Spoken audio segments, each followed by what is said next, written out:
Вчера был день рождения у моей подруги Жени. Мы договорились ее поздравить, устроить сюрприз. Она как раз в тот день выписывалась из больничного по ковиду. И мы поэтому оделись в защитные костюмы и со всякими шуточными плакатами про ковид, про Женю, про ее день рождения, с внутренними какими-то шутками стояли во дворике. На плакатах, что-то вроде «Кости ломит», ее парня зовут Костя, и там Костя какой-то такой зафотошопленный, «Пей много воды», какие-то такие вещи. «Маска надоела», в общем, про ковид. Мы там стояли, на нас смотрели буквально минуточек 5, наверное, уже в этих костюмах. Ждали, пока выйдет Женя. На нас из окон смотрели уже какие-то деды, какие-то соседи. И, Женя выходит, удивляется, радуется, и буквально вот через пару секунд к нам подходит несколько людей в штатском. Они представляются, показывают удостоверение, спрашивают, что мы тут такое делаем. Мы объясняем, что день рождения у подруги, вот. Он просит паспорта показать, проверяет, чтобы действительно был у нее день рождения. У нее действительно день рождения, он переписывает наши данные. Говорит, хорошо, вы закончите и уезжайте. Говорим, точно можно закончить? Он говорит, да. Мы, значит, продолжаем это поздравление. Там была такая идея, что она в нас бросает шарики с водой, гуашью в каждый плакат, то есть каждый симптом уничтожает, и человек с этим плакатом вручает ей какой-то подарок. Но она успела 2 раза бросить. Мои 2 подарка вручили, подошли снова эти сотрудники правоохранительных органов, кто они были, я не знаю.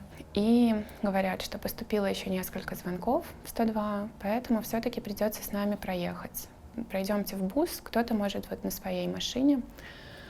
Они сказали, что полчасика мы там побудем, потому что, нет другого варианта, такая процедура. Мы поехали в партизанское РУВД, прошли во дворик какой-то внутренний, нас там выстроили в шеренгу, стали еще раз переписывать наши данные. После этого все прошли в комнату для описи имущества, вещей.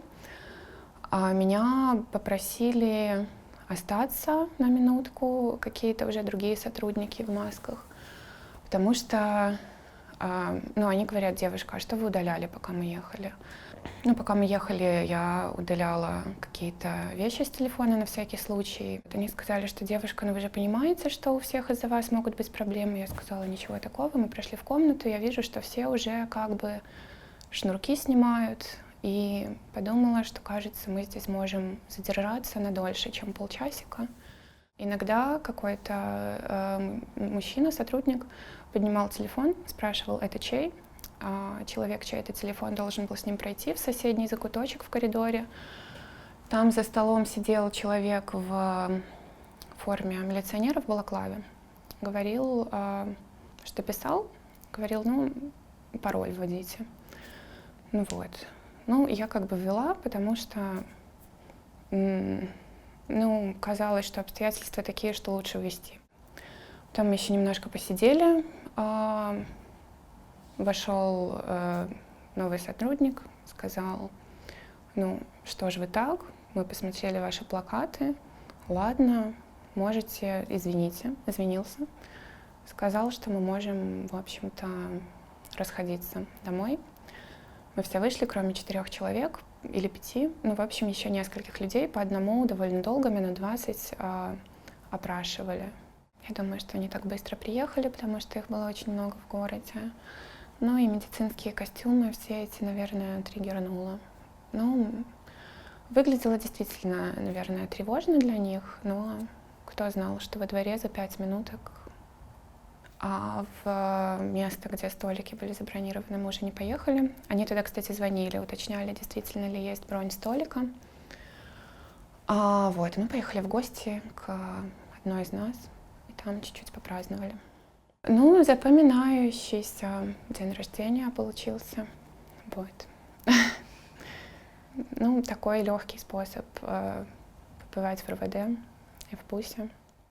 Женя, именинница, сказала, что всех нас очень любит, очень ценит наши усилия, благодарна нам за хлопоты. Сказала, что конкурсы интересные были.